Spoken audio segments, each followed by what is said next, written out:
Okay, well, this is our May meeting, and we'll just go around and introduce ourselves. I'm John Boutte. I chair the Southwest Common Council Education Committee, and we'll go around this way since Cecilia is going to be presenting. Oh, okay. You want me to say? Yeah, just introduce hello, I'm yourself. Cecilia Golden. I am the Deputy Superintendent for Teaching and Learning for the Rochester City School District. I've been in the position for about 10 months. Okay, thank you. I'm Pat Connor. I work in branch administration for the Rochester Public Library. I've been in that position since January. Previously, I was in branches as a branch supervisor for 20 years. Okay. I'm Kristen Gaprak. I am a parent of 3 RCSD students and we live in the neighborhood. Live what? In the neighborhood here. Oh, okay. What was your last name? Gaprak. Yeah, like it sounds. Just like SWCC. And this is your husband, right? this is my husband. Yeah, I'm Brian, and citizen of the 19th Ward, parent of kids in the school district, and just like to be involved. John Lang, 19th Ward School Committee. Jackie Campbell, 19th Ward. Guys are the vegetable folks. Yeah. 19th Ward, And I was invited, I got information, I think I get the emails, but Eva Thomas. Ah, okay. Used to come to these meetings. Yes. Sent it to me and said, hey, did you know? And so I said, well, I'll stop by and over here. Very I'm good. Nancy Robinson, and I'm a citizen of the 19th Ward. Eleanor Coleman, I'm placement coordinator for Catholic Family Center's Youth Build program. Catholic Family Center? Yeah. She moves around. And I'm Teresa Lippa. I'm a AmeriCorps Vista working with the Cornell Cooperative Extension of Monroe County's 4-H Youth Development Program. great. Thank you, everybody, for coming. It's nice to see a good crowd around the table. And since Cecilia sounds like she's got a busy evening yet, I do. I've got to go back to the office. we'll just, yeah, we've got you. In fact, you're next on this. Okay. Oh, Okay. Go right ahead. So, I want to make sure that I can. You want me to stay seated, John? Yeah, whatever. Okay. Oh my goodness. Hey. A lot of folk here tonight. So my name, as I stated, is well, I didn't state it. I'm Dr. Cecilia Golden, and my job. I think I'm gonna stand up so you don't do anything like that. As Deputy Superintendent for Teaching and Learning is everything that has to do with academics.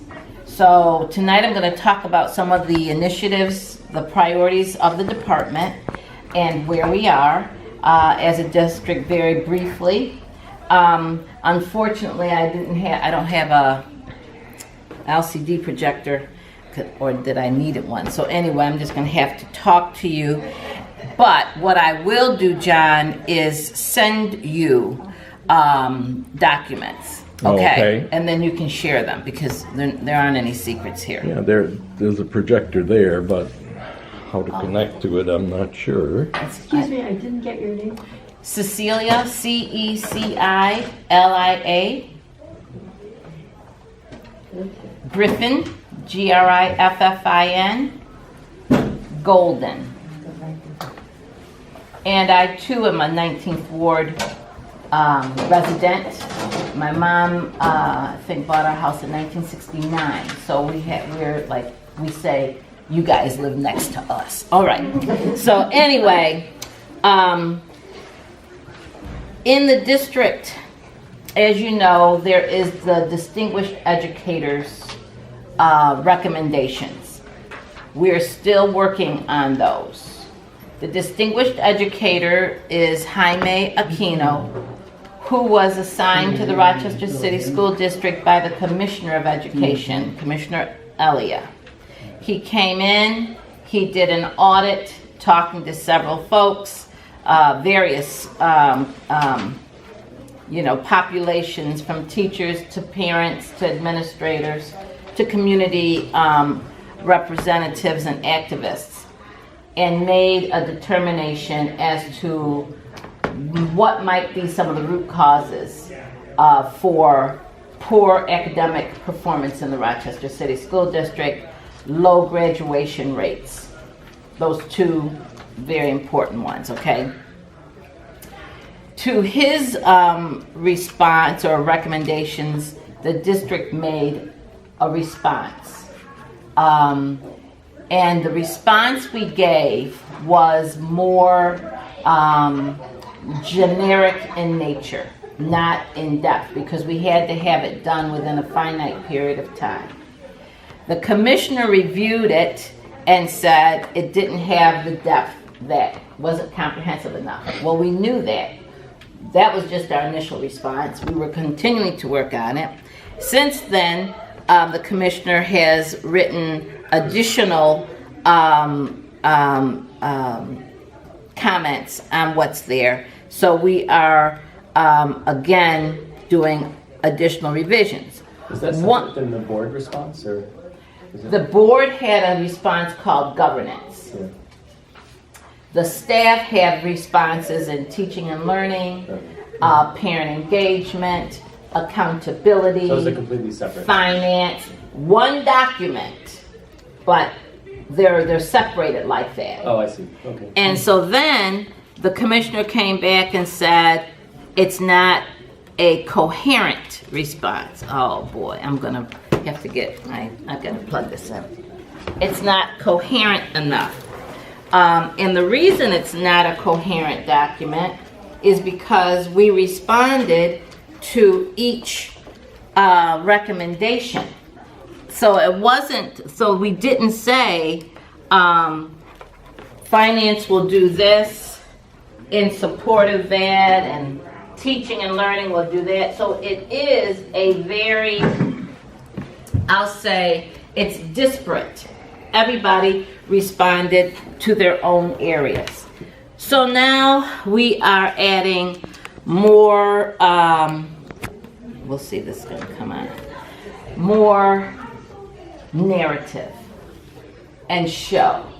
So if, for example, in the teaching and learning department, if I say, and we are planning to do a reading adoption for grades K through 5 in the fall.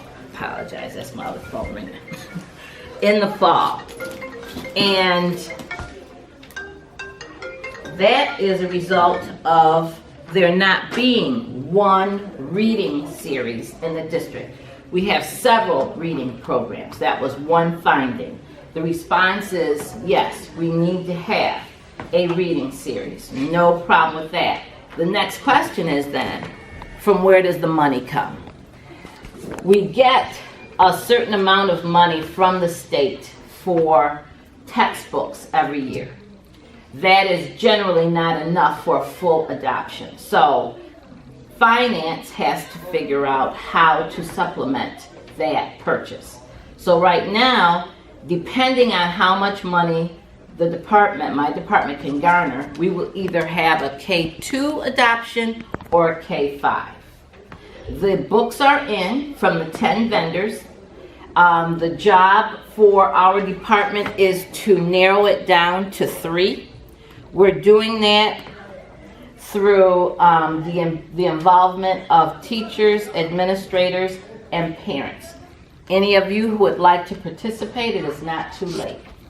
There are particular criteria that we're looking at, and my computer is not going to work, so I'm going to stop playing with it. And it includes, but it's not limited to, to what extent it addresses phonemic awareness, sounds, helping kids identify sounds, phonological awareness, how letters come together to create sounds, A-R-E-R. Is it consistent? Is it in-depth enough? Reading comprehension strategies.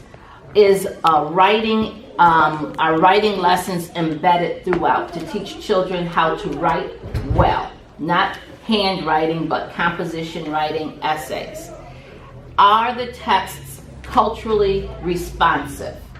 Are the images culturally appropriate? Are there Spanish versions for every grade level? Those are the things that we're looking at as we determine which will be the 3 final reading books from which we will select one. Now, for those of you who are parents, if your child is in a school right now, they have a reading book. What happens if what we decide is not the reading book they have? That's a conversation we're having. So there is a curriculum council that meets monthly, sometimes twice a month. I'm looking for parent representative, 3, elementary, middle, and high. If you're interested, I'll take your name. I'll pass that around. Please, anyone, community member, parent, it's nothing as exclusionary. It really wants to be as exclusive as possible. The Curriculum Council will develop the waiver process. If a school wants to have, hello, Commissioner, if a school wants to have a waiver from the identified reading series, then there will be criteria that they have to meet. And so I'm just saying, for instance, because the waiver is not done, they will look at student performance outcomes in ELA. In other words, if you come and say, well, we really love this reading series, everybody loves it, and they're going to have to show, well, what does the data say? What happens if, so our kids go to a school that has a particularly high opt-out rate from New York State testing, so how would you be able to measure that if there's no testing? So like I said, it's a for instance. The waiver process is being developed. But for example, they would look at student work to see, is it surface, is it deep, is there conceptual knowledge? Like we really have to look to make that determination. So that's how we would do that, right? So that's the tie between the reading series and the curriculum council. All right. Oh, I gave you my book. I need my book back. So another thing that we have done is this. I don't know why my computer isn't working. I'm gonna have to do. It knows you need it. Well, is the theory of action. We've developed a theory of action to guide how we. Is this on? Yeah. To guide how we. So if this happens, then this. So if we have a reading series and consistent curriculum across all grade levels, then wherever a child goes to school, they will have common curriculum and they will have one reading series. We have a district with a mobility rate of 25%. What does that mean? Moving, changing addresses, and changing schools. In one year? Yes, of at least 25%. So that means the importance of having a common reading series and common curriculum cannot be overstated. Okay? And if we have teachers that fully understand and implement evidence-based practices, proven evidence-based practices, our students will also do better in school. If we provide quality professional development for our school leaders as well as our school teachers, we know our students are going to do better. And if we have culturally responsive instruction, which addresses the diverse cultures of students on a daily basis, we know we'll have more students who are highly engaged in the education process. All right? So we put all of these in a theory of action. And we have to make sure that the professional development is comprehensive enough to address both the belief systems of our teachers, attitudes, competencies as well, so that we can get all that we need in order to accelerate student progress. So that's another piece that we're working on, or that we've developed, okay. There is an instructional framework that we have developed to guide the lesson planning for all teachers in the district. Hi and welcome. And that instructional framework starts off with the New York State standards and then goes right into the assessment. So if this is what I want to teach, how am I going to assess it? And the assessment is so important here, because the assessments have to align to the standards, and the standards, of course, has to align to the curriculum, and we're going to talk about the curriculum in a minute. But your assessments you have pre-assessments to determine what the students already know and what can they do initially, and then at the end, figure out what has been learned, right? So we have that instructional framework for teachers as well. The other piece that we're looking at a lot right now is student work, which I mentioned earlier. In review of students' work, you can see whether or not all students are having access to grade level content and standards. If they're not, they're never going to be on grade level, and therefore you cannot accelerate them. So you have students who have reading levels all over,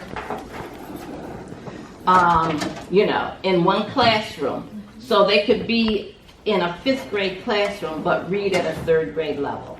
How is that possible? I mean, how do they pass year after year? Okay, so there are 2 questions there. How is it possible, and how do they pass year after year? So a child who reads at a 3rd grade level could be reading at a 3rd grade level for a variety of reasons. But the main reason is they have not yet learned to read well enough to participate fully independently in a 4th grade text. So they're in the 5th grade. They can't do it independently. And so what the teacher has to do is alter instructional practices to make sure that child still has access to grade level content. So you do that by pre-teaching. You pre-teach, you teach ahead of time the vocabulary that the child is going to find, or the concepts that the child is going to find. You very intentionally set that, what they call anticipatory set. When we read this paragraph or this page, we're going to be reading about X, Y, and Z to help that child engage, right? But we do not just provide that child with a 3rd grade text. And why is that possible is because in many cases, the opposite has occurred.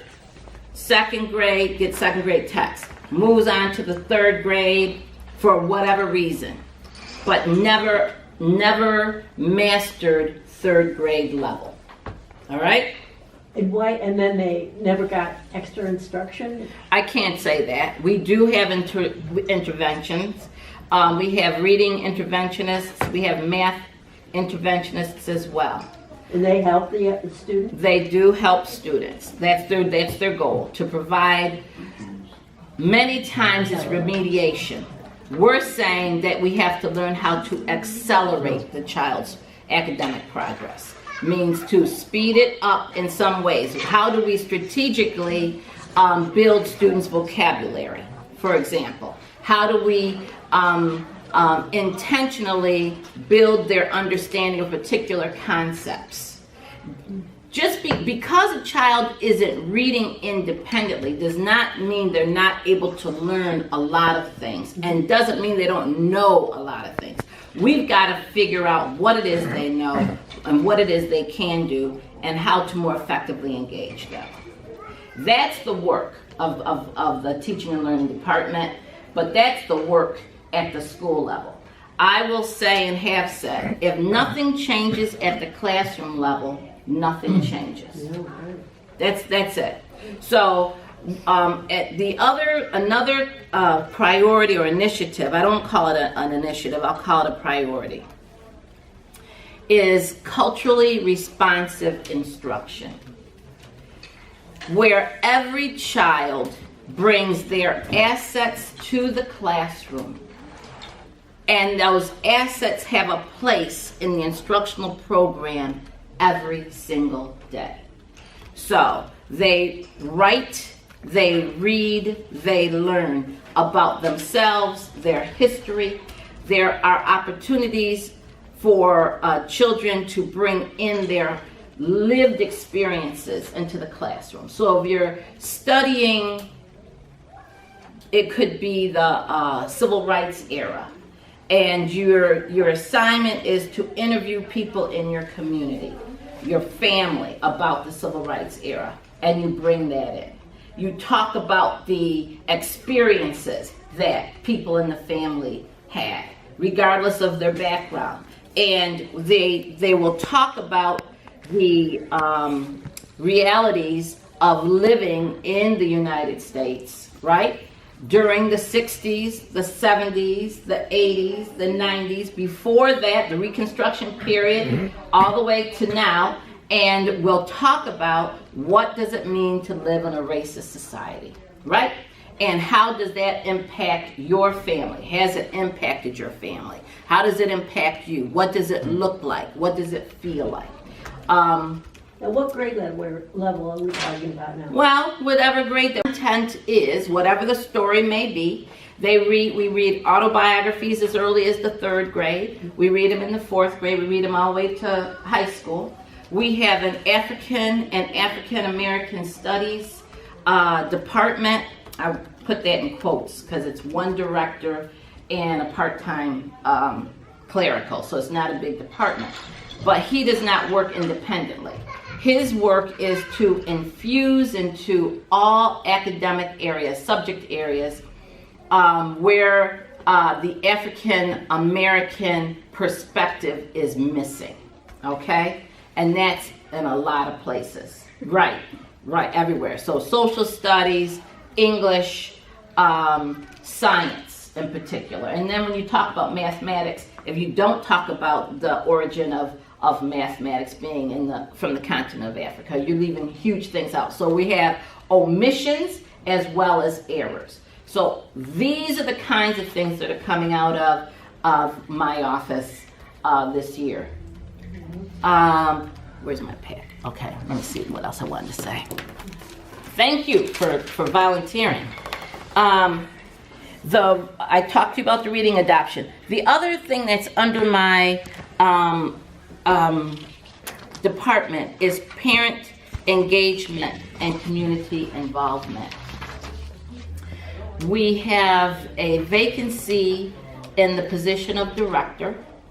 However, we have interviewed all of the candidates that came through, that were vetted through the civil service. This is piece. director of the director of parent engagement. Parent engagement and community involvement, right? And so we are now determining our finalists. So that should be filled soon. It is its goal is to improve parent engagement experiences, the experiences of parents, to increase the number of parents who are directly involved in the Rochester City School District at the school level as well as the district level.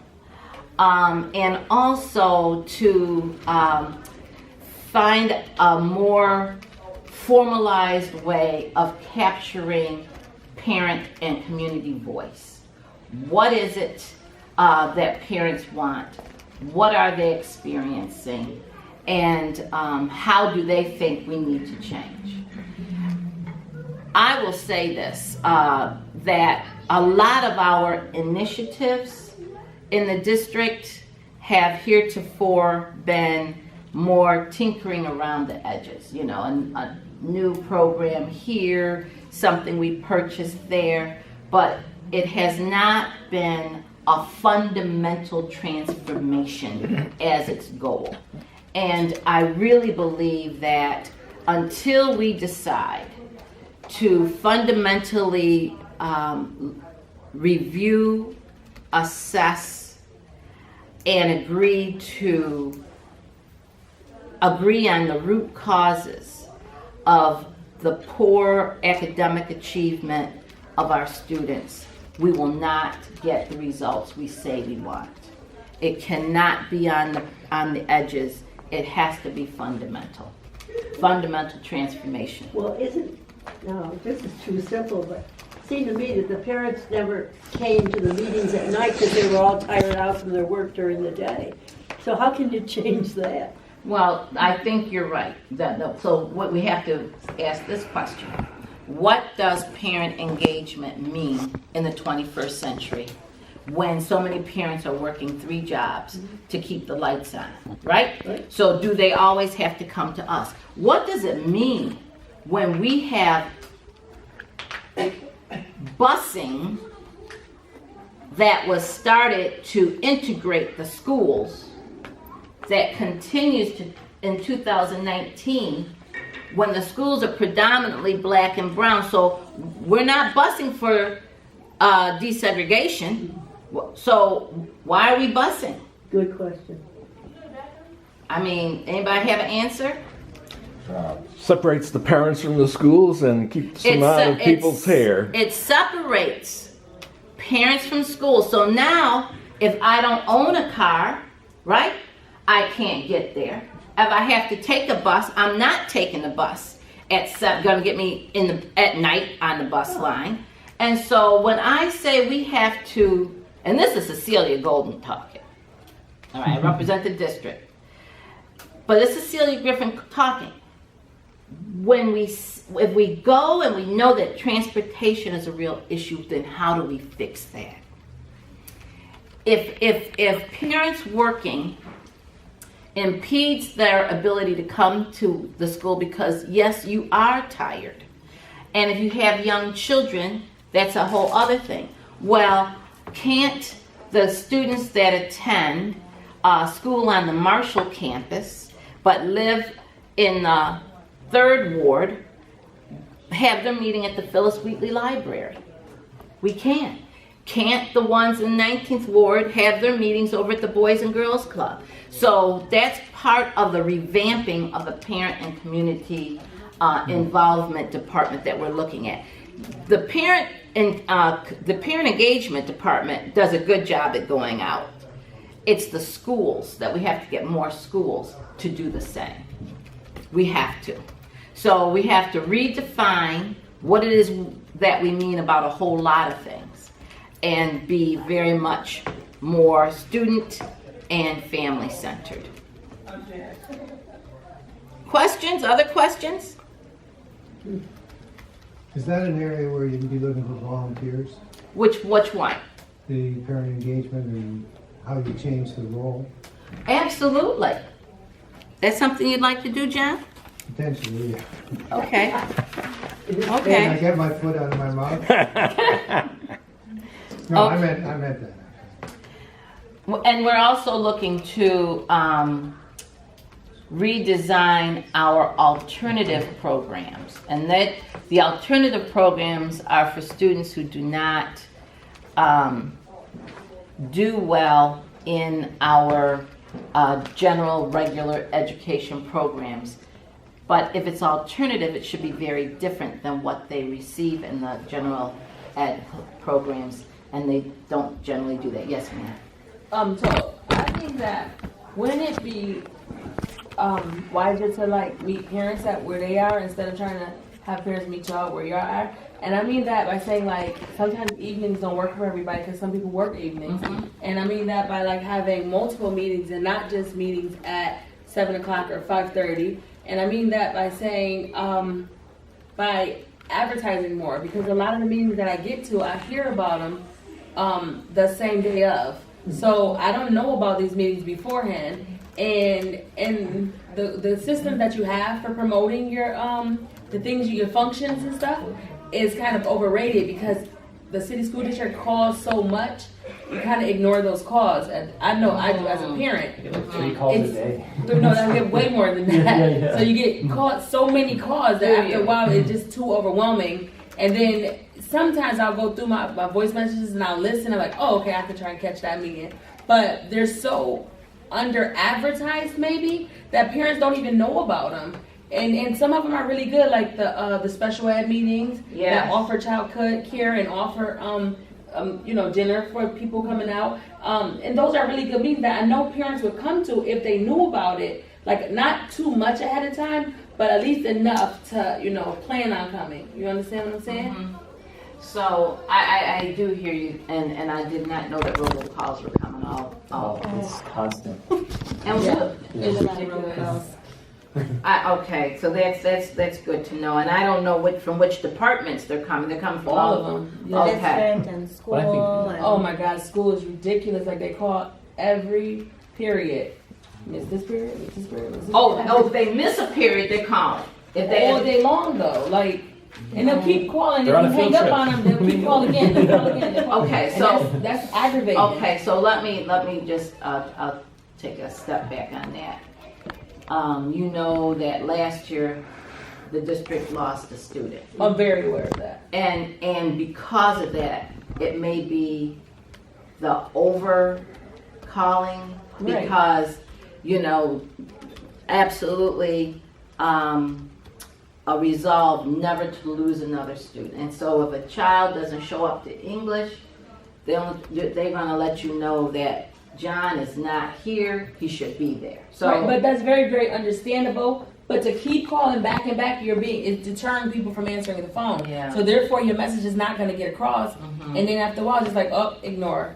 I what I'm think saying? as a So- parent, I think the system is in the right direction because what the call says is that until you call the office, you're going to continue to call. Right, but if as a parent also, Mr. Ego, my son goes to P-Tech at Edison, so I get a call from Edison and P-Tech. So that's double the cost. So if I call P-Tech and say, hey, I know he's not there, he's sick today, Edison's still calling me. And mind you, I have a job, Mr. Ego. I don't have time to keep calling these offices. So if you call the one back, then we can fix I get that. it. That's a technical glitch. Right, we can fix that. Right, but that's what I'm saying. It I gets think frustrating. that's a technical glitch. Okay. I'm just Yeah. saying what I like as a parent. My opinion. My son, this is a class. I want to know. And as soon as you call the office, the call stop. Okay. Mm-hmm. That's how it's been working for me. I saw, wait a minute, excuse me, I saw another hand over here, I thought, yes. It's really quick. He had mentioned volunteering. I was going to say, maybe if we could get a crew of volunteers going, we really need to go where the parents are. Yeah. Door to door. We need people out there going door to door because parents are so discouraged with the district. They don't feel welcome at the district. They don't feel, when they do go down there, they're arguing, they're fussing, they're getting nothing done. And they're at a point where they're like, what's the point? What's the purpose? But if we go and we try and we keep showing up at their door, maybe they'll say, well, there's something to it. I mean, I'm a mother of 4, now I'm grandmother in the district. And I know that if I had that going, I didn't really have those issues with my kids, but I know a lot of people who did. Mm-hmm. And, like she was saying, I mean, I used to work 2 jobs, doing double shifts, 5 days a week. My mind wasn't there. My mind was on survival, making sure my kids had, paying the rent, so on. And I didn't have people putting it in my head, well, here's what's going on at. So when I found out what was going on at the Rochester City School District, I was blown away. I couldn't believe what I was hearing. So we need not to just expect the parents to just come on into a district they don't feel welcome in to begin with, Right. but we need to go out there and get them. Right. Just to say this to you, Ms. Bryant, I do workshops with parents, and I'll be there because I want to do the next generation standards, or I can't remember the last one I was out doing something. But invariably, parents aren't interested in those next generation standards until I hear their concerns that they're having in the school with their children, or they feel unwelcomed or whatever. And so I know that. So till we can address those things, they're not interested in the other, and why should they be? So that's a real issue that we do have. I will say the people that go door to door right now are the home assistants for attendance. But they only are checking on the youngest children, K-3, in the district. So we need more for older students as well. But it won't happen this year, but anyway. Not for that group, but of course schools and the parent and parent liaisons and home assistants who work in our schools right now can do it, but we have an attendance group and they focus on the younger kids. Did I see enough? Yes. One and then two. Alicia? Okay. So Dr. Golden had questions related to two areas. One, the culturally responsive care, or not responsive care, but culturally responsive instruction. You mentioned that you have someone identify that concentrates on African and African American culture, but what about the other varied cultures within the district? So, good point. I appreciate the question. Culturally responsive instruction is for all cultures. That they're to make sure that every child, that the Latino is represented, that the students from Somalia, that's culturally responsive instruction for all cultures. The African and African American Studies position is a board, board sanctioned position. Like the board wanted it to happen and that's why we have it. The vast majority of our students are African and African American students. And I believe if we get it right for them, we'll get it right for all the others. But that's not to say that the culturally responsive instructional piece does not address all, and it does. It addresses the cultures around the world, and because that's what we have in our schools. We have 76 languages that are spoken in our district. And to that point, we have a parent advisory council, we have a special education parent advisory council, and we have a bilingual education council. The distinguished educator recommended that we have a parent advisory council for speakers of languages other than English or Spanish. And that is what we're developing right now.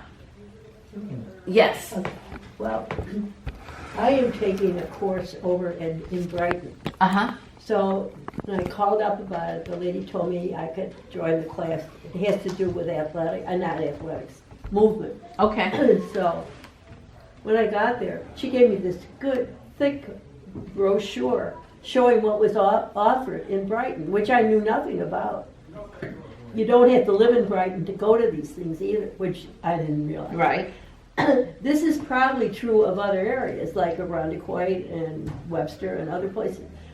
And does the city school district ever put out anything like that? Because as a resident of the city, I've never seen anything like that. You know, what is it exactly what is it exactly that they're doing for you? I'm going to take a class in swimming. Actually, it's swimming, but it's for movement. I mean, it's not just teaching you swimming. That was in the brochure, but somebody told me about it, so I called up, and then when I got there, they gave me this big brochure. It's adult education stuff. No, it's not just adult. It's for, but there was a section for adults. But, So it's the school district and not the town? This is for Brighton. The town, Town or right. school district? Is it I MCC think it or? was the town. Town. Okay. I'm not, It's the that's a town. good question. I'll look at That's a good it. question for Mayor Lovely Warren. But The city has brochures, has a website for, and the city, our centers, which are the recreation centers, they, every season, winter, spring. I'm not just talking about recreation. No, but there are a number of activities at the recreation centers that are not just recreational. No, that, And See, the this- libraries as well. And the libraries, Yeah. so there are brochures that the city produces that tells you what events and what. well, I've been a resident of Rochester for over 50 years, and I've never seen this put out. Maybe the rec centers do it, but that would mean you'd have to go to the rec center. Okay? This, in Brighton, they mail these things out. Now, I know we don't have money in the city, I understand that. But, Right. So the adult education OASIS, they have Oh, a yeah. catalog that tells you all the adult learning. well, that why, on I've never Park Street. seen that. It's on There's a Park brochure Street. You too, have- that's you have in one to- of those little free things. You know the little free things that are Yeah, on the the free city? things and It's a also, brochure. You got all the little Okay. city things that you can go to. and they're Well, also it's here at our local library. They've got tons of magazines that usually have the city rec things. And if they don't, tell your libraries there. I live in the neighborhood and I'd like to know what programming goes on. Could you make sure that those are available here? Yeah. Okay. They're Thank very you all. responsive. They do have those. Yes, Howard. Yeah, I just wanted to say something about a very critical issue that was raised earlier. The question came about how can students continue to be moved from one grade level to the other before they master, especially reading skills, at the previous level. So we have to, the full reality is that even though the Rochester City School District does not have a social promotion policy, in practice, social promotion is still happening. And in my view, as an educator and a parent, it's criminal practice. Yes. So it's social promotion, or sometimes people refer to it as age promotion. The idea that once a child is a certain age, you can't let them sit in third grade or fourth grade forever. You got to move them on. But what happens is, when they get in ninth grade, social promotion stops. And that's when you see the dropout rate and the failure rate really spike, because you can't socially promote anymore. So that's a serious systemic problem and issue that this district hasn't addressed. I don't even see that in Dr. Kino's report as comprehensive as it is. I don't even see that in there. Maybe I missed it, but that's a serious issue. Thank you. Yep. I will say this, that the research is clear about retaining kids, though, retaining students, that they become your highest dropout rate because they're overaged. And I will tell you that when I was school principal, invariably, my discipline problems were students who had been retained because they no longer thought. If the child was in third grade, they had been retained in first grade.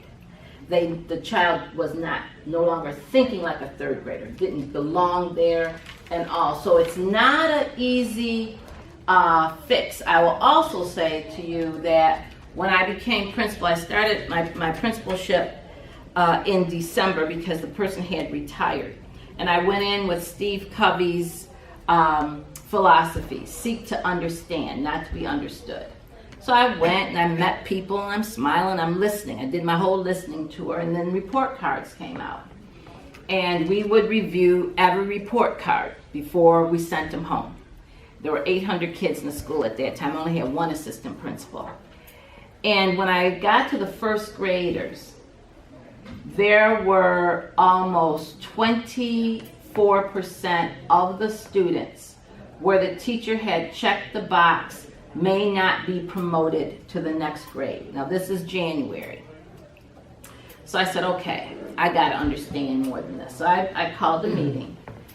And I asked them, tell me more about your reading program. And they said, oh, the Robins are with Miss Miller. The Bluebirds are with Miss Smith.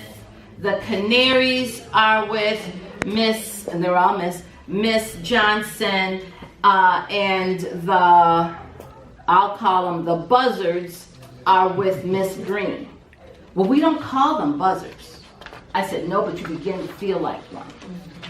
And I asked them this question: who provides the role model for fluency in reading to the children in the lowest reading group? Because these were permanent groups. These weren't groups that change. So if you were in that group, you were always in that group. And they always looked at the other kids as being able to read better. So the question is, who provides the fluency in reading? And the teacher said to me, the teacher.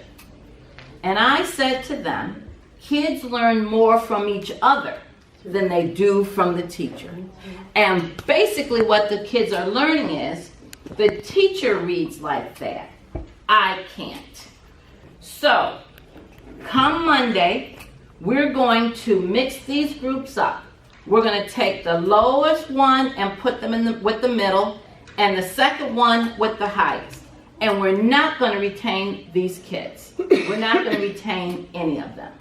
We will redesign second grade and accelerate the progress for kids in this way. And that's what we did. And I'm telling you, this is, like I said, my first year as principal.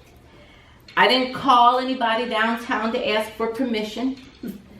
And what happened was, those kids absolutely met the expectation, and at the end of second grade, no child was recommended for retention because they could read. My point is, yes, we have kids who are not performing well, but it's not always because they cannot do it. We have got to look at the instructional practices and pedagogy. I've been in classrooms this year, and I've walked out and I said, if nothing happens to help this teacher, these kids will never learn to read. And so we provide the interventions. So we've got a myriad of issues that we're facing here. But I'll say again, we have to redesign. We've got to provide teachers with the support they need in order to teach reading. The vast majority of our teachers at the elementary level have taken 6 hours of reading instruction in college, so they don't know how to teach the emergent or struggling reader. They don't have the skill set and competencies. So if I retain them and the kid gets more of the same, they're still not going to get it. Two hands, Alicia, Miss Ward, and Mr. Eagle. So my reflection is on what you were saying. When I was in elementary school, we had first and second graders in the same classroom. Mm-hmm. Second and third and fourth, and fifth and sixth. So some of the fifth graders, that we were all mixed together. Mm-hmm. We were separated according to our reading level, but there were fifth and sixth graders in the same reading groups. So I could have been a fifth grader reading at a sixth grade level. I was at the table with the Bluebirds. Mm-hmm. And if I was a sixth grader reading at a fifth grade level, then I was at the table with the Cardinals. Mm-hmm. So that may have been why, what you were talking about, may have been why they had 2 grade levels in one classroom. Well, they had two grade levels in one classroom because they didn't have enough enrollment to have a full fifth and a full sixth. Now, I will say this, that in my pathway, I found that folks were using some type of logic to put the high second graders with the low third graders, something like that. They were putting lows with lows. That it doesn't work when you put lows with lows. Right, the Right. teacher I had, she put Highs with the highs. If you- lows with the, she mixed us, yeah. she mixed us up to the point where, You didn't really even realize. until way later, Yes. that I was a bluebird Right. versus the cardinal, but Right. she, But if you were a buzzard, which they're not going to call you a buzzard, if they'll call you different, they may call you, Shining star. so what? A shining star. Shining star, whatever they call you. But eventually, you begin to intuit who you are in that classroom.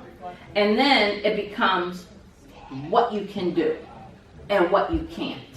And finally, I'll say that there are three things. There are some kids who don't do well. There are some kids who won't do well for a variety of reasons. But there are very few who cannot do well. And that's what we got to find. Why are our students not doing well? Mr. Eagle, and I'm sorry, ma'am, I don't know your name. My name is Flaherty. Ms. Blair. Okay, Mr. Eagle. So that last discussion was about tracking, systematic tracking. That's what it's about. But it was so good to hear you talk about what you did as a principal. That explanation really bears out what the research really says. I've looked at the research. I know what it says. It says that if you retain young people and you repeat the same thing that you just did, that they are going to probably fail. That's what the research says. So that second part is important, that you have to do something different. If you are going, it's going to be your last resort, but there will be some parents who will say, I don't want my child to move until he or she has mastered, right? So in those cases, you can't do the same thing that you just did the year before. So you got to accelerate, you got to do something intensive. It's got to look radically different from what you just did, because it's clear that what you just put this child through in the past year didn't work. But that's when you have to do the deep reflection about what it is you're going to do to accelerate and to compensate and to so forth. And that's what the research says. The research is very, very clear. That if you do retain young people, you cannot repeat the same routines that they just went through. So I would say this, and absolutely, there's no debate here. That does it take a whole year? Can I do the acceleration over the summer?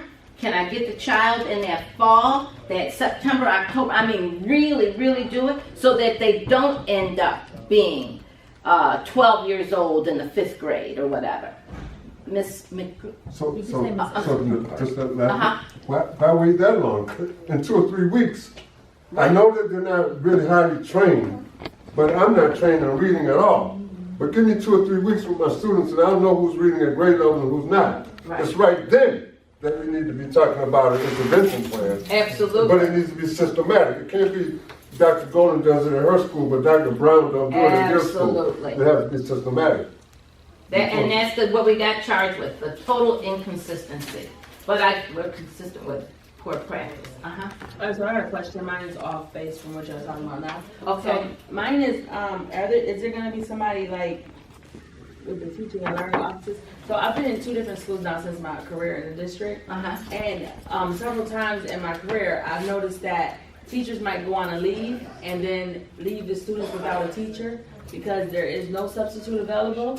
And therefore, last year, in fact, I had a class of students, maybe 4th grade, and their teacher was gone for like 6 weeks. And for the 6 weeks, they were split up throughout the school in different classrooms.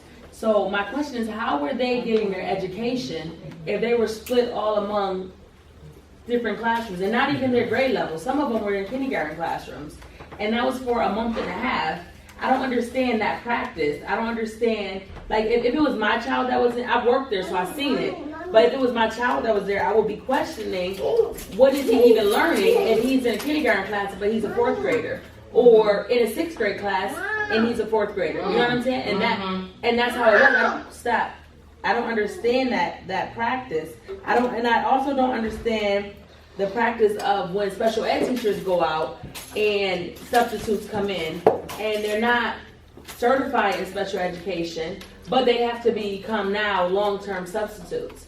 And they don't practice, they don't really know much about IEPs or behavioral plans or any of that stuff, but they're coming in and they're doing the job now. Those practices I don't understand. I don't understand how I don't understand why children are not getting what they're supposed to get because there's not enough staff available or the required staff available. And that's scattering happens a lot. Okay, so let me answer. So, when you ask why are these the practices? What I would say to you is you're absolutely right. When a teacher goes out and there's no sub and students are dispersed, their instruction, their academic program is interrupted. The real problem that we have in the district right now, another problem, is we do not have a sufficient number of substitutes. It's not because we can't pay them, it's because we can't find them. And there are not enough special education certified teachers, nor are there enough certified substitute teachers. These are the issues, key issues that the district is facing on a daily basis. We are recruiting for teachers and we're recruiting for substitutes. Many people don't want to sub for a variety of reasons. And then people are not going into education like they used to. So, and we're competing with the charter schools and we're competing with our suburban school districts and the private schools. So you're right. But it's not that we sit in the room and say, well, if somebody's out, we're just going to divide the kids. That's not a plan. That is not the plan. The plan is to have certified substitutes. The reality is we don't have enough. Right, but then that still says that I'm a fourth grader and my reading level stopped at third grade because in fourth grade there was nobody there to teach me or to level me up. And is that my fault? No, that's my point. But that's still my life. But it is. It is, and so my thing is we can't be punitive for kids. It's not their fault. If you can't learn to swim if no one has taught you to swim, right? Generally.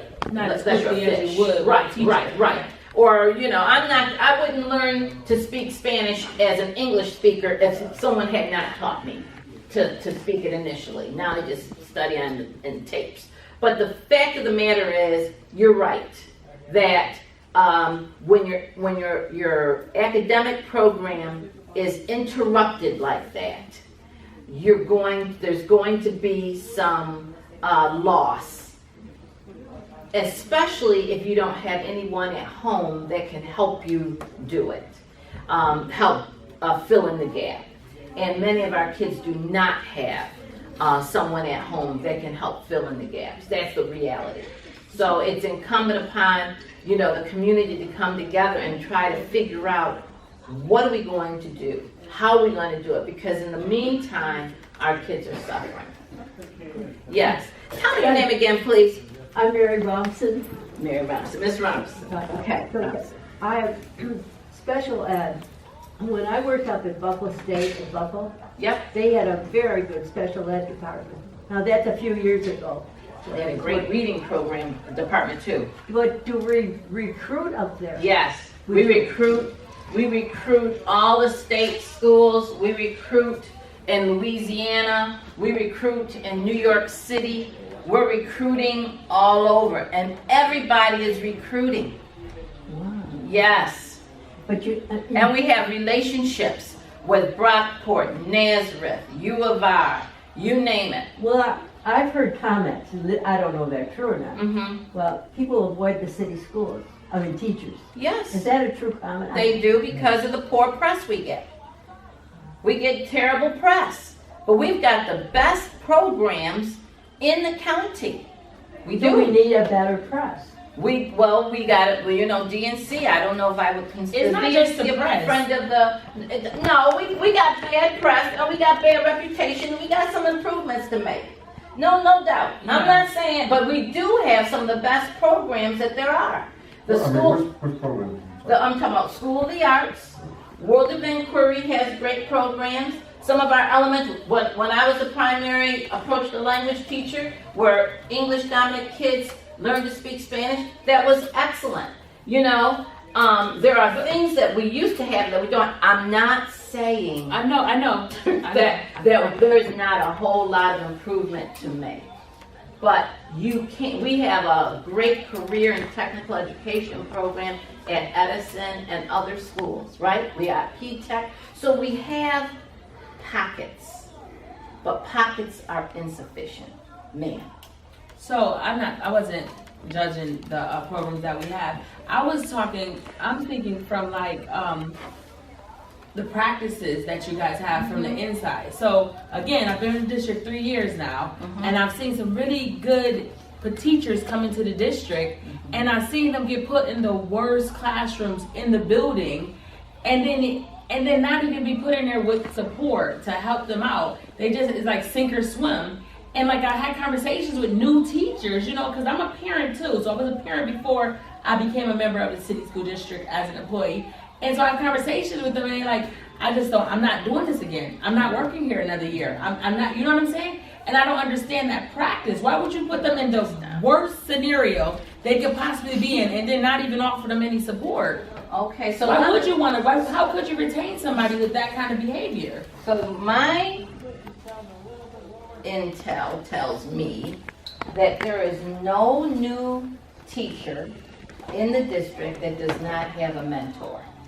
Now, if you can give me some names that happened, I would certainly follow up on. But every incoming teacher has a mentor assigned by the Career and Teaching panel in the district. Did that just start like? No, this has been over 20 years. Oh, it's sad. Yes. That's real sad. Way over 20. It's yes. As a matter of fact, I went to their ceremony 2 days. Well, what's today? I went to their ceremony. I think it was Monday. And they recognized the new teachers along with their mentors from across the district. So it's a really big program, and I don't remember how many. Do you remember? No, I don't remember. But it's hundreds. Well, hundreds of new teachers, and then so many mentors, maybe 70 or something like that. I've seen that happen 2 years straight. And they were both younger white teachers. And it just wasn't built for the classroom that they were being put in, and then they didn't even have the support that was necessary. And one of them did end up going to the suburban school district, and the other one transferred over to the school that we have over in the South Wedge area.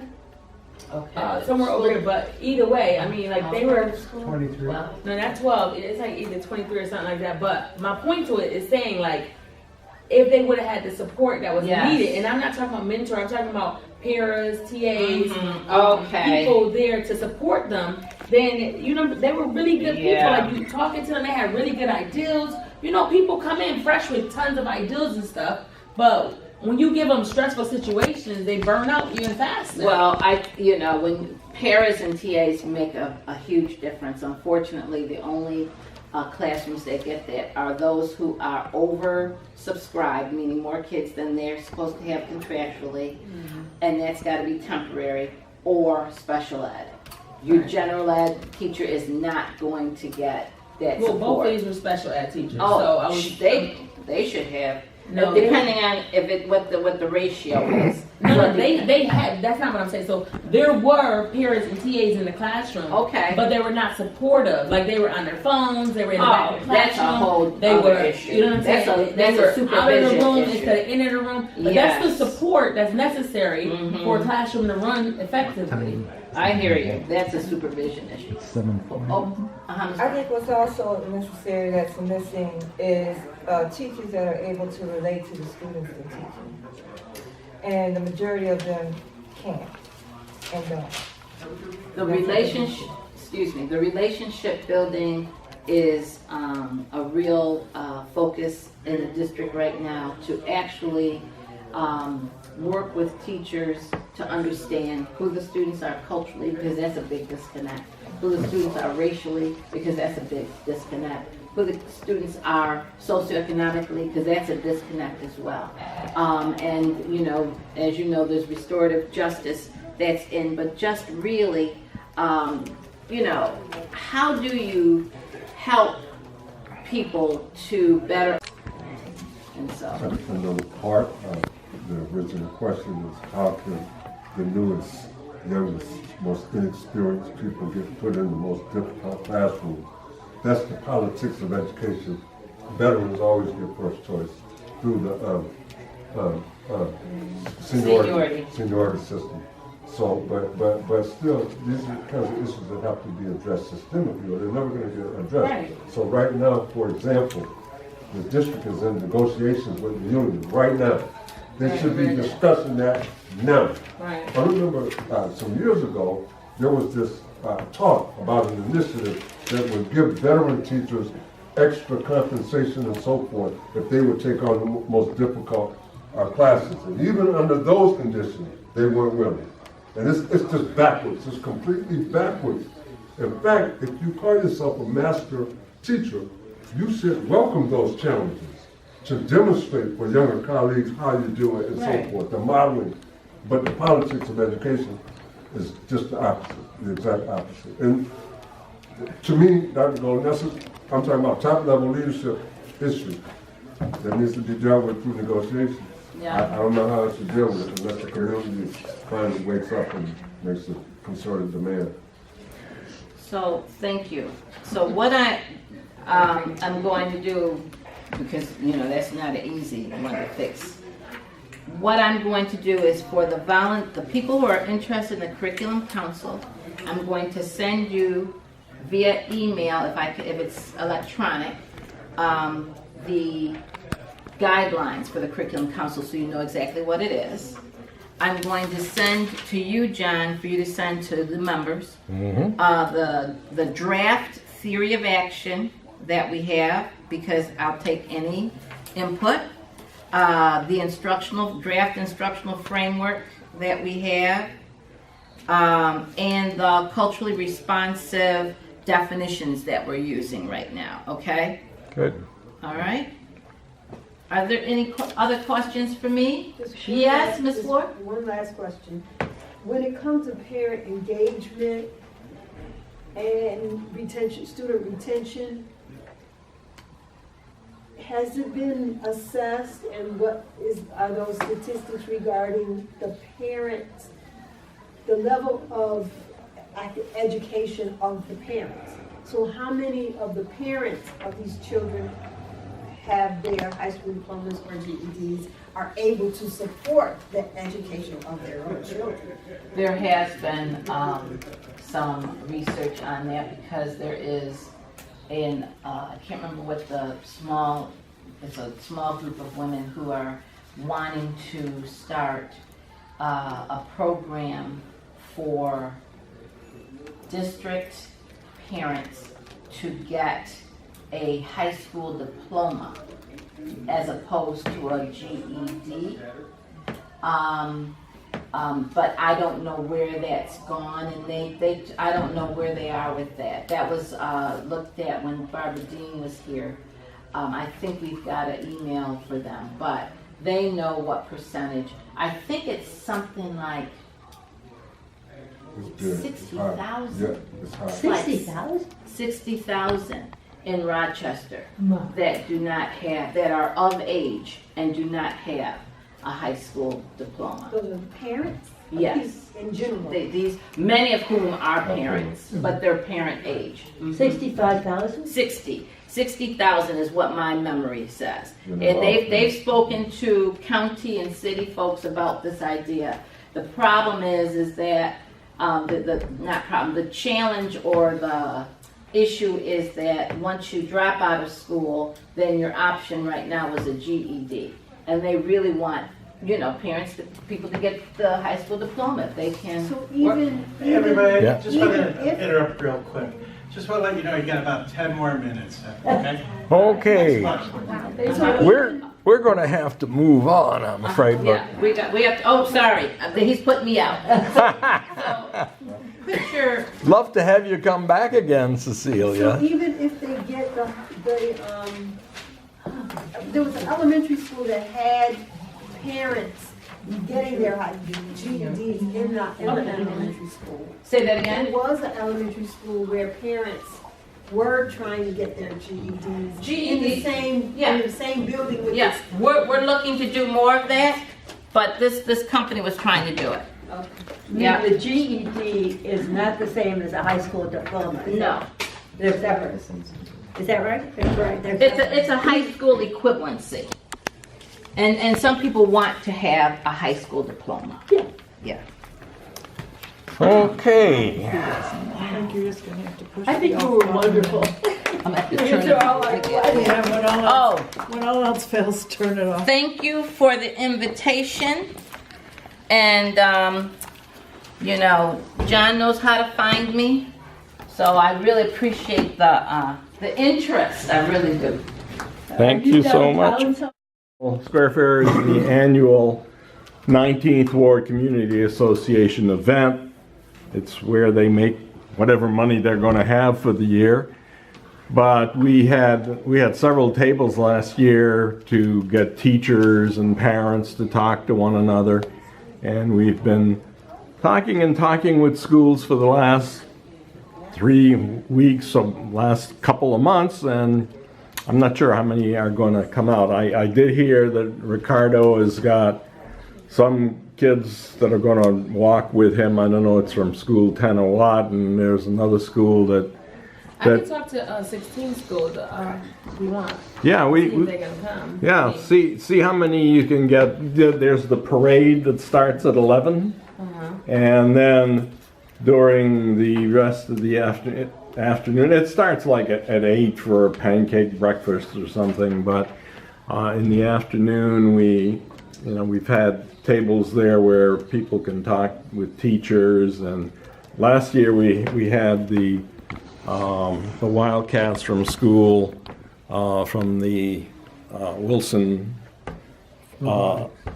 Magnet, and that was very good at drawing attention to the table. Hopefully we have some people coming by this year, but that, the thing that we have to really do and work on in the coming years, because we're involved with 4 receivership schools, and we keep pushing, saying you've got to try to get teachers more involved with the community, and Square Fair is a great way of getting them out there.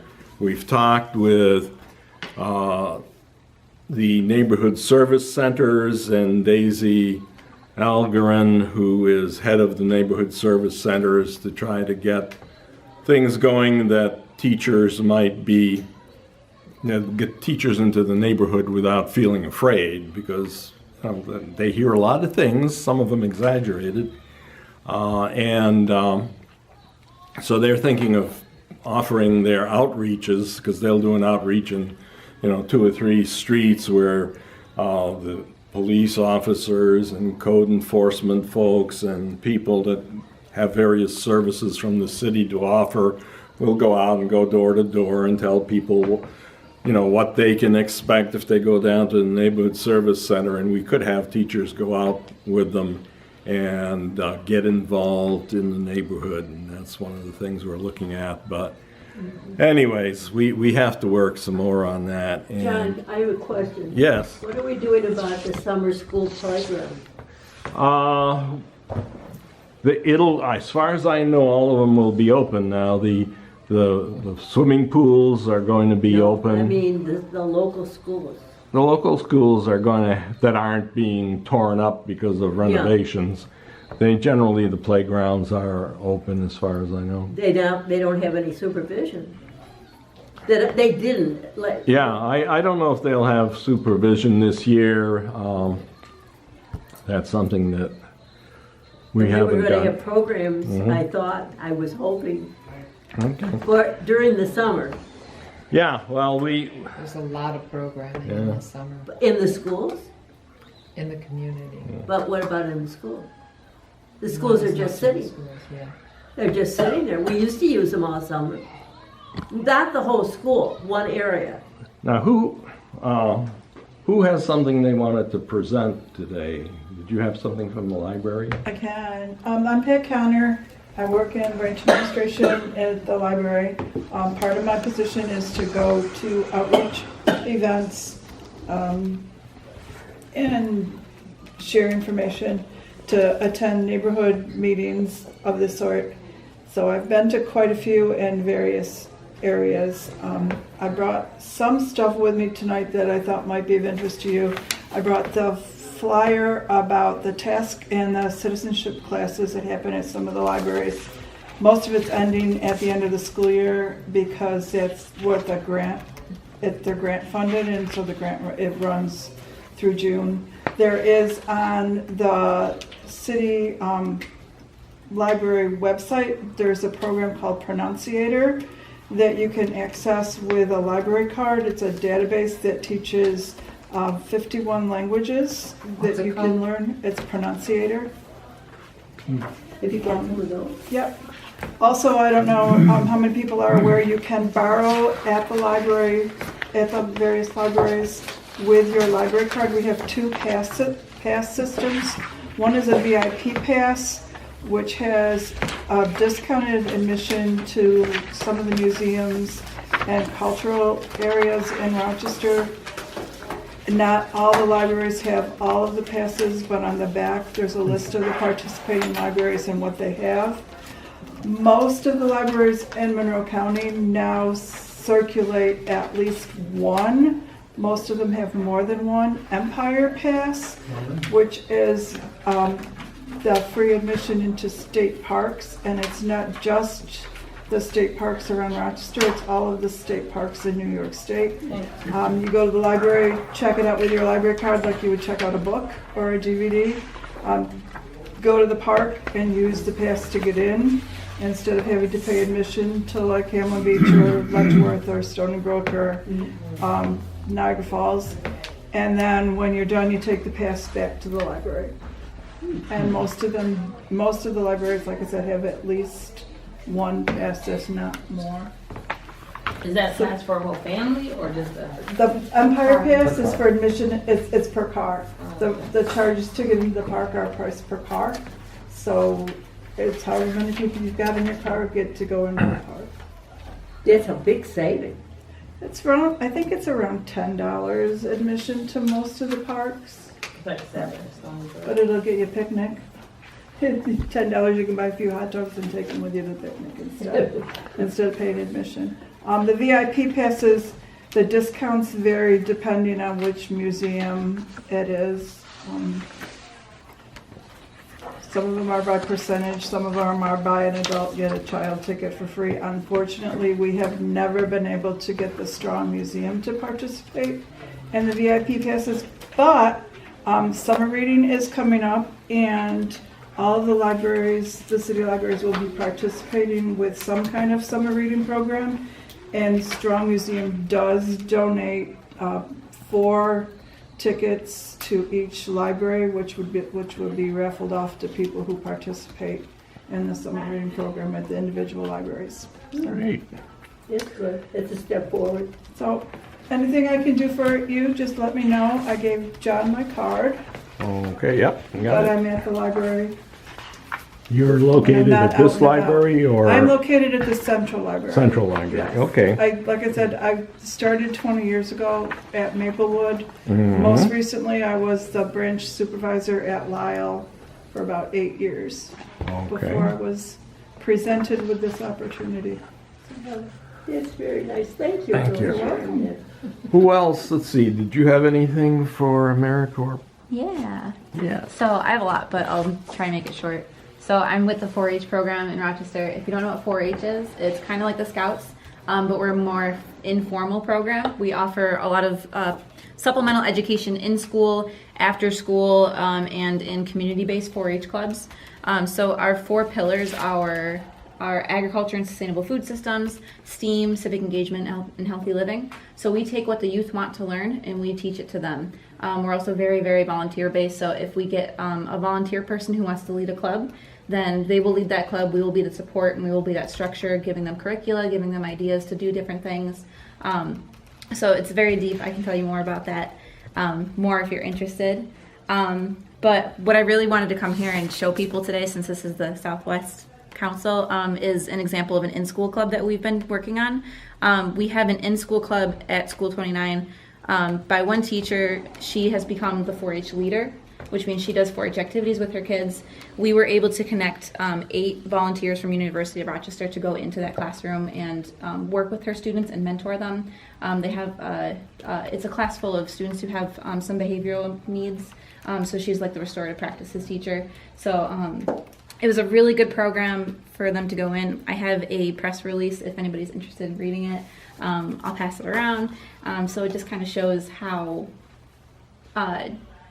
adaptable the 4-H program is. It can work with any audience, any group of kids, letting them choose what they want to learn. So they wanted to learn a lot of science experiments. So we went in, we did an experiment where they took a bottle and baking soda and vinegar and put a balloon on top, and they got to see the balloon blow up with the carbon dioxide gas that was in the bottle.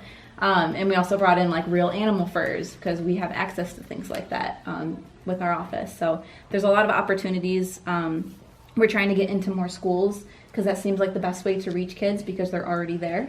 So we just go in with our educators, we go in with volunteers, and we do programming.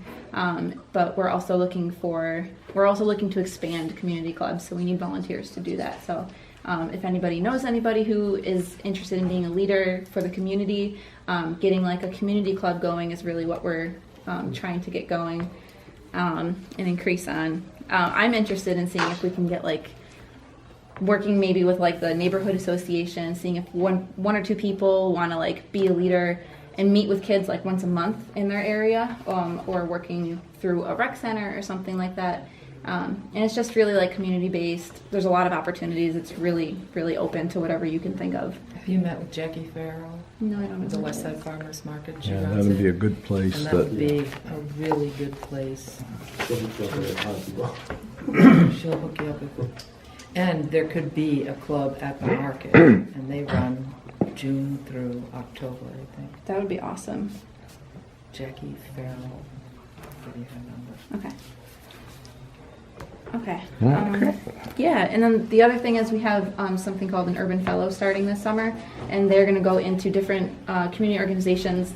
I want to talk to you about that, including libraries, and we work with groups of kids, and that Urban Fellow will be with us for 10 weeks, working with kids directly, teaching them about public speaking, which is very scary for a lot of kids. But we're trying to show them it's not very scary. They get to choose the subject that they want to talk about and learn about and teach their friends about. And so that is a free program. We're looking for partners who Where that's gonna be do that. Depends on the location, the partners who want to work with us. Yes? So I recommend, if you have yet to do so, contacting Toastmasters, District 65.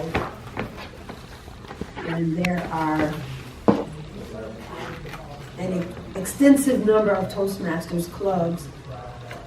And each club, you can ask whichever club is in that neighborhood, or just ask the club presidents, contact them. We have Toastmasters, we have a youth leadership curriculum that would, I'm sure, parallel what you're doing. So, and that's one of Toastmasters' missions and directives. So. Yeah, that sounds like it'd pair perfectly.